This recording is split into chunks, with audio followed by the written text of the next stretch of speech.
Hello friends, তো আজকে আমি চলে আসলাম তোমাদের সামনে ছোট্ট একটা মিনি ব্লগ নিয়ে। আজ সন্ধেবেলায় আমরা বেরিয়েছিলাম, আমরা বলতে আমি, ভাই আর আমার মামাতো বোন। আমরা তিনজন মিলে চলে এসেছিলাম কিছু খাবো দাবো বলে। তাই আমাদের কাছেই একটা রেস্টুরেন্টে চলে এসেছিলাম। সেখানে চলে এসে ফেভারিট খাবার আমার, যেটা বিরিয়ানি।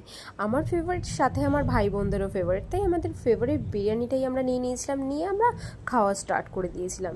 কিন্তু আমি খুব পরিমাণ খেতে পারি না, কিন্তু অথচ বিরিয়ানি খেতে খুব ভালোবাসি। একটা বিরিয়ানি একা খেতে পারি না, তাই বোন আর আমি দুজন শেয়ারে। বিরিয়ানি খেয়ে বেরিয়েই আমি চলে যাচ্ছিলাম স্টেশনের ওই পাশটা, আমার একটু দরকার ছিল, সেই কারণে আমি সেখানে চলে গেছিলাম। তো ওখানে গিয়েই আমি ফার্স্ট যেটা করলাম, আমি এসেছিলাম কিছু আর্টের জিনিস নিতে। আর সেখানে ছিল না, পোলো কোম্পানির যে লোকজনেরা ছিল, তারা এসেছিলো। পোলোর একটা অফারে কিছু জিনিস ছিল, সেগুলোই ওখান থেকে আমি কিছু কালেক্ট করে নিলাম।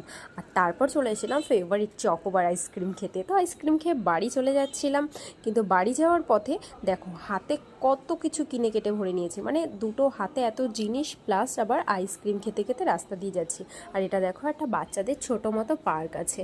রাস্তায় যেতে যেতেই ভাবলাম চলো ভিউটা নিয়ে নেওয়া যাক। তারপর আর কি, বাড়ি পৌঁছে গেলাম। অনেকটা কষ্ট হয়ে গেছে, কিন্তু এই গরমের মধ্যে ঘেমে গেছি পুরো। আজকের ভিডিওটা এখানেই শেষ করব। দেখা হচ্ছে তোমাদের সাথে নেক্সট ভিডিওতে। টাটা।